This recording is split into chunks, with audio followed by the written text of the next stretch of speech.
This week on the WIU Football Coaches Show, the Leathernecks didn't just compete with FBS Coastal Carolina, they blew out the Chanticleers. Extended highlights and full analysis on the way next as Western prepares for the return of Bob Nielsen and fellow unbeaten 3-0 South Dakota on homecoming.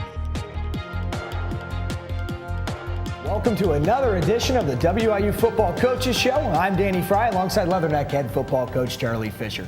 Western continued with the road dog mentality, winning its first 3 road games for the first time since 1935 after a dominant 52-10 victory at FBS Coastal Carolina. Coach, it's always nice to make some history. Oh, absolutely. History's a good thing. So we talked about this a lot and then felt like, hey, we got a great opportunity here. And we played 3 good, solid football teams. Every one of them got tougher, and our guys just kept responding. And you see our execution and just overall play improving too. And we talk about the road dog mentality, but your team didn't necessarily go in there, in thinking you were the underdog in that game. No, I don't ever go into any game not thinking I can win. And it wasn't a surprise to me that we could go in and win the football game. Now, we made it easy in the second half by our play. We played really well. And I got great respect for Coastal Carolina. It's a proud football program.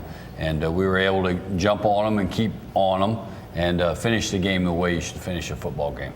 And now let's go to the first half highlights coming from Conway, South Carolina. And Sean McGuire getting loose, and what a game he would have. And what was the energy really anticipating this game? Great energy. I told the guys we had to have the most energized sideline. We had to be the most aggressive team in this game. When you go on the road, you got to go take it. Second Coastal Carolina drive of the game. Chanticleer starting quarterback, they had 3 of them. Quarterback Tyler Keene airs it out to 50 yards to Malcolm Williams. Really, though, that was really the only bad pass play that burned you guys all night. Right, they got us on a wheel route, got a matchup situation, and that happens sometimes in football, and a credit to them, they made a really nice throw and catch. Western, though, credit them, holds on defense. Evan Robon still nails a 52-yard field goal attempt, 7.5 minutes to go in the first quarter. Coastal Carolina grabs an early 3-0 lead. It wouldn't last too long, though, as the Leathernecks started driving. Sean McGuire finds Tony Harper for a gain of 36 yards down the sideline, and Harp's still a really good target for you guys after a delay of game penalty. Get ready for an odd play. Zeke LaShore to throw on the reverse, and his pass is deflected off a CCU defender right to McGuire, who as a quarterback makes a sensational catch, keeping his feet in, Coach. 4:50 left in the first quarter, 7-3 Western. Just the way we drew it up, man. That's sure. We intended it, but you got to be exotic sometimes. We felt like we had a good play there. Obviously panned out a little bit different than we had expected, but the result was still the same. The Chanticleers respond, though, a 43-yard run by Marcus Outlow to the WIU 32. He showed great speed, and the Chants have a lot of quick players. Yeah, they do. They're a very talented team, and Marcus is a Division I Power 5 conference transfer, and they're good. One of them is Alex James as well. 24-yard touchdown run up the middle. Some explosive players.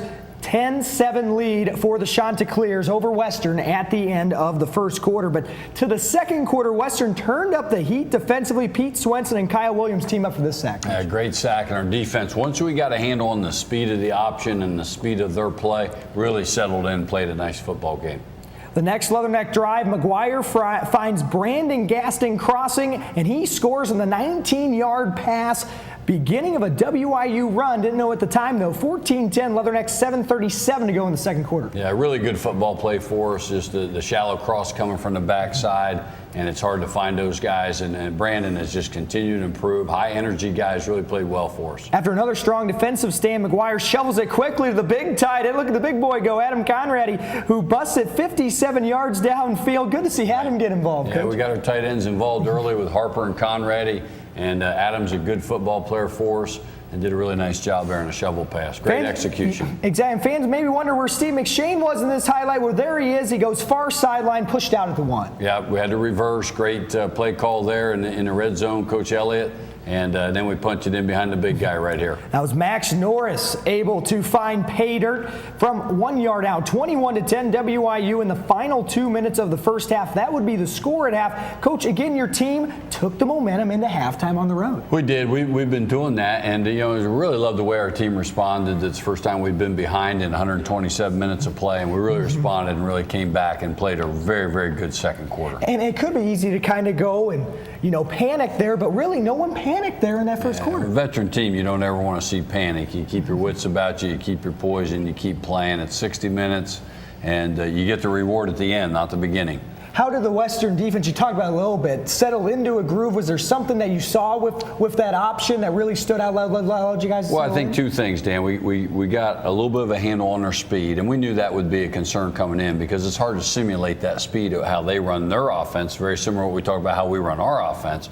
And then the other thing, I think Tony Grantham did a great job adjusting. We're a 50 team, but we played some 4-down fronts, and we adjusted back to more 3-down fronts as the game went along and gave them more trouble on the edges. And Coach, we have another highlight to break down, and I'm sure you know this, but your team loves to dance, and it was on full display Saturday at Coastal Carolina. So we'll start out with Jalen Ackland. So what do you think about this as pregame, Coach? Yeah, that's not bad. Ack's got a little rhythm right there. Kind of, might remind me of myself a little bit. I like to dance a little bit. Yeah, he's doing pretty good there. He kind of brought it back a little bit, and then Zeke is going to get into it. He likes to bring people in with him. Yeah, Zeke's that's pretty high quality stuff right there. He looks pretty at ease doing that along with Leon. So they're having a good time. They're definitely getting themselves ready to go. And I think that all speaks with getting loose before the game, right, Coach? Yeah, you just, you got to have that fine line between focus and being relaxed and keeping your mind in the moment. But there's a lot of Josh Smith in this dancing highlight, too. Josh is all in on that. He's pretty smooth also. You want your players focused, relaxed. You want them to be ready to go. And we had to be the most energized team. They're ready to go, and that's a credit to them and our players. This was a little bit old school. I think they played shout here, and it was a little bit of an old school day that they got into it there right at the end. But that is the dancing highlight there, Coach. Just want to get your thoughts. Pretty good stuff right there. I'd give them credit. They were pretty smooth. I was impressed. Yeah, when we come back, Coach Fisher and I will go back to the actual game, the second half highlights from Western Illinois' big win at Coastal Carolina. They're coming up next.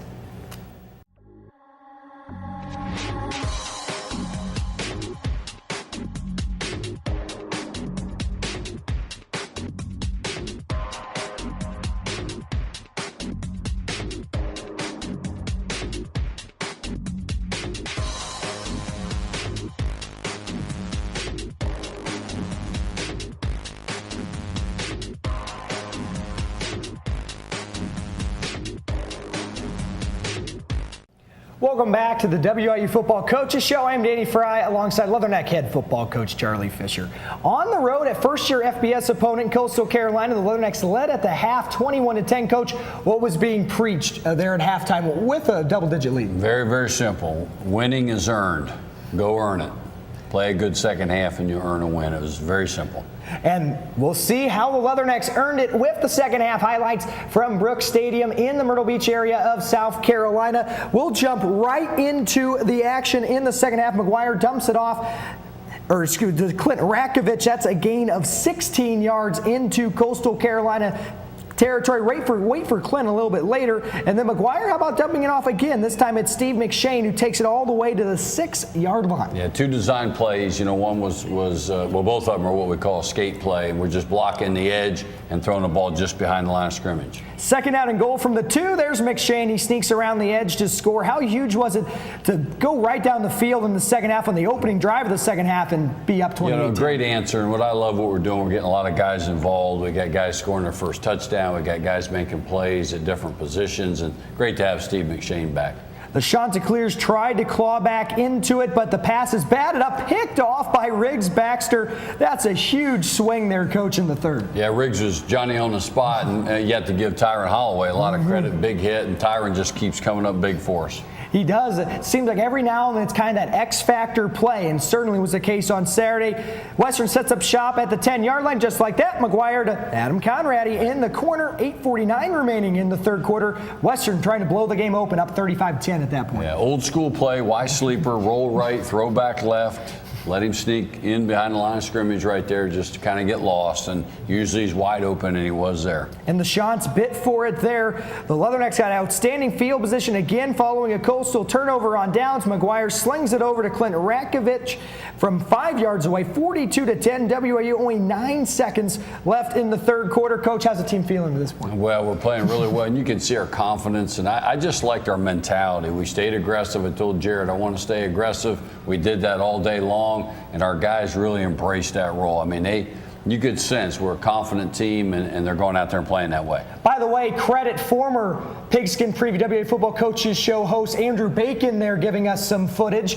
And then the Leathernecks just kept coming defensively. Colin Saunders goes and taps down the Coastal quarterback, and it's a nice play there. Western then would go get great field position. They had great field position all game, knocking it through from 35 yards to Sam Croce with 9:25 to go. First string out at this point, but that doesn't stop the scoring.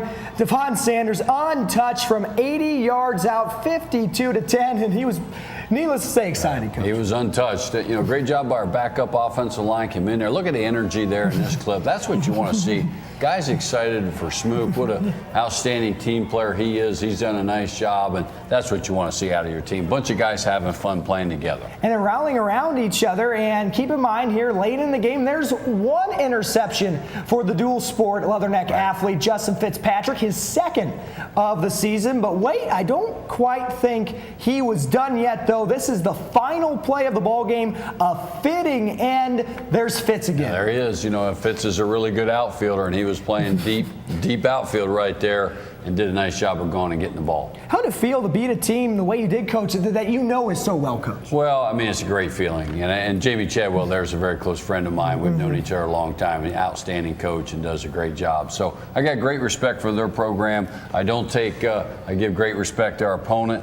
We play hard, and we want to do it the right way. We go to the box score, and again, not a typo, 52-10, Western Illinois over Coastal Carolina. Sean McGuire, co-offensive player of the week in the Missouri Valley Football Conference. You see why, 17 of 19, only 2 incomplete passes, 276 yards, 3 touchdowns. He also had a receiving touchdown. And then Brett Taylor, the Missouri Valley Football Conference defensive player of the week, 8 tackles, 2 of them for loss in the dominating 52-10 win. Played very, very well on both sides, and offensively we were clicking. And so, it's not always that easy, Dan. Sometimes it's a little harder, but our guys really found the groove, and they're getting confident, and they're playing well. We got a veteran team on both sides, so it's good to see us execute that way. Sean played like a veteran quarterback, very much in control of the game, very poised. Really good performance on our guys' part. Coach, you've been the head coach for 2 of Western's 8 FBS victories. I mean, what does that mean to you and your staff? Well, I always give the credit to the people around me, and because that's who deserves it, and that's our staff and our players. And I just can't say enough about the job that our staff did preparing our team, and then our players to go out and execute the plan. The players win the game. They've got to go out there, and I always tip my hat when our guys are unified in their purpose and they're playing hard and they're playing together. That's team football, and that's complementary football, and that's what you want. And you'll see the results of that when you do it well. Defensively, how has the pressure been? Because, pretty noticeably different from last year, at least early on. Yeah, we're just a different approach. When I made the change and brought Tony Grantham in, 3-4 guy, and specifically we talked about we want to be more aggressive. We want to create more negative plays, tackle for losses, sacks, and turnovers. And you see the fruits of what we're doing. And I've told our defense that the sky's the limit. They can only keep getting better. And the second half has really seemed to be your half so far this season, when it really wasn't necessarily last season. Any reason behind that? Well, I think it's a mentality. You hear us talk about finish the fight, and a fight is, it's 11 rounds for us. It's never just a half, it's a full game. So we're trying to really keep that mentality. We're going to play some outstanding teams. We already have. It's always going to be tough. You got to earn winning. You got to finish the game, finish the fight, and we're doing that right now. Coach, I have to be pleased with your team's effort going in to 3 different time zones. Right. We're not even sure if a team is starting out with 3 road games and in 3 different time zones, and to win the way you did has to be impressive. We went back to spring. We talked about it then when we knew exactly what our schedule was, what we were going to face, the time zones, the different weather conditions, all the travel, and we said, hey, why not us? Why can't we do this? Let's make history here in this football program. It's just a mentality, Dan. If you have the right mentality going, you really can accomplish anything. Don't put limits on what you can do. When we come back to the WIU Football Coaches Show, a special guest is on to talk about the Leatherneck Club. Stay right there.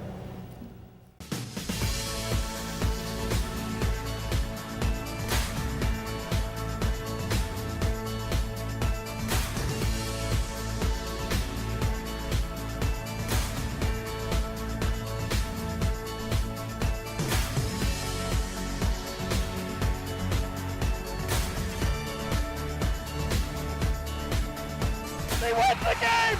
She wins the game! The Leathernecks win! Welcome back to the WIU Football Coaches Show. And if you follow WIU athletics, you've probably heard about the Leatherneck Club. Well, what specifically is the Leatherneck Club? Well, we bring in Western Illinois University Assistant Athletic Director for Development, Michael Jones, to explain that and also talk about the big homecoming football game that is coming up this Saturday against the South Dakota Coyotes. Michael, thanks for coming on. Always a pleasure to visit with you, Danny. Thanks for having me. Has membership increased since Coach Fisher's come in? Absolutely, yeah. I'm going on my 4th year now, and we've seen a steady increase in both dollars and members over the last 4 years. And Charlie being here for a couple now, he makes my job a lot easier. You know Charlie, he's just very outgoing, very friendly.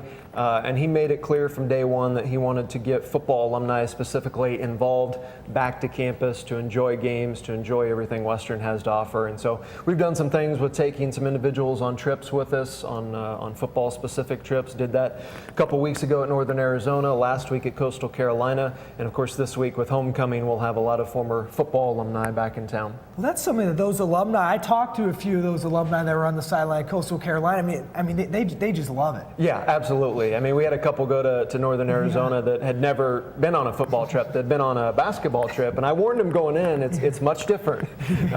Much different. Bigger scale, more buses, bigger plane, and yeah, they were just in awe of everything that came with it. So it's fun to be able to provide those kind of opportunities. What are you expecting for the football alumni coming to town this weekend for South Dakota? Of course, it's homecoming. What's kind of in store there? Yeah, big weekend all around. We've already had a few events already here midweek, but our Hall of Fame banquet is, of course, on Friday night, and a former football guy, Mike Cyphers, who kicked with the Chargers for a few years, and in my opinion, the best punter that ever put on a Leatherneck uniform. He'll be back in town. First time Mike's been here for a while.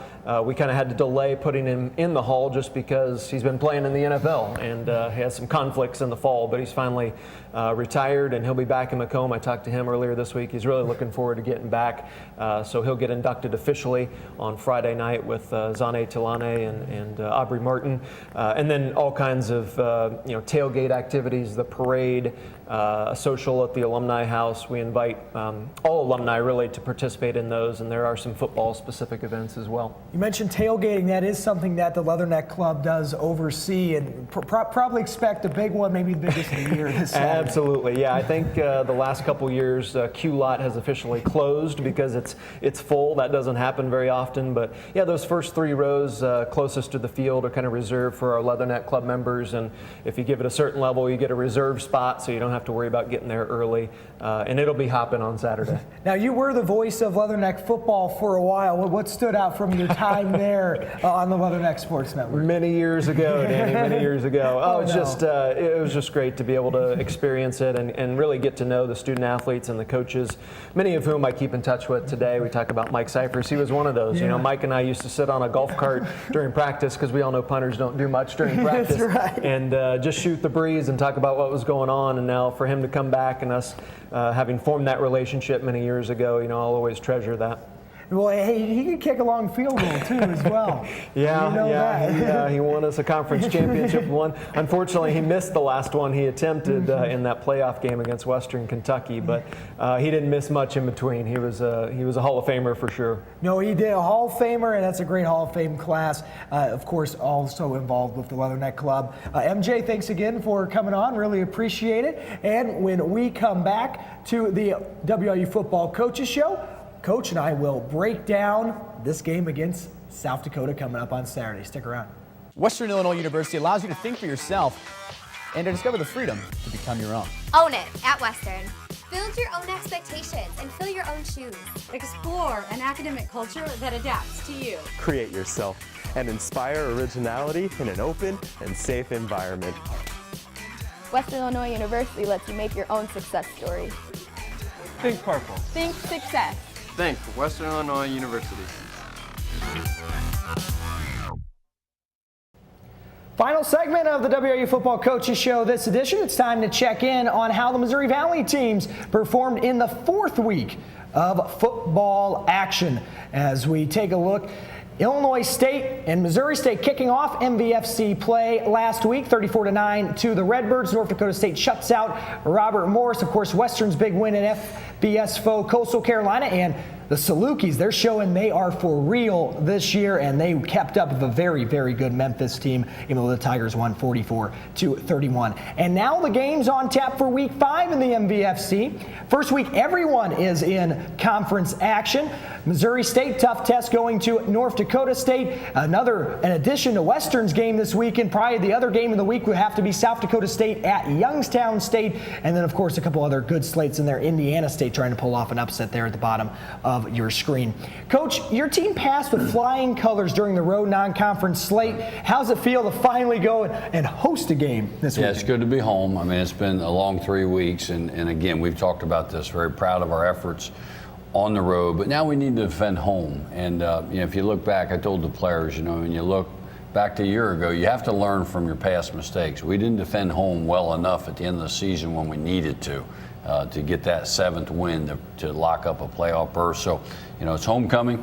Got a lot of former Leathernecks coming back. We have a great fan base here, and we need to go out and defend our home turf, play a really good South Dakota team, and find a way to get the job done. You mentioned the Coyotes. They come in with an FBS win over Bowling Green, a convincing win against rival, good North Dakota team, and they're 3-0 as well. What stands out the most about what the Coyotes have been able to do? Number 15, Chris Strebler. He's kind of their do-it-all, run, throw, talented player, tough, kind of embodies everything you want in a quarterback. Reminds me a lot of Sean McGuire. They're very similar players. They're like 1 and 2 in the nation in pass efficiency.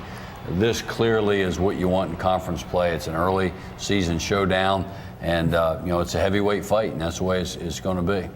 And anything to take away, because it was a heavyweight fight last year as well in the Dakota Dome, anything to take away from that thrilling come from behind win on the road, or any situation different, some schemes different? Every year is a little bit different. I mean, teams change, personnel changes to that degree, but at the end of the day, what I remember about that game is our team's resilience. I mean, to come from behind and win that game the way we did on the road in that last drive that Sean McGuire and our offense put together and scoring with like 30 seconds to go. I mean, that's a highlight certainly for me as a coach in my career, and I'm really proud of the way our guys responded in that situation on the road. And I'm sure South Dakota, they want revenge from that game, and we don't have to spell it out why this game has meaning to your players.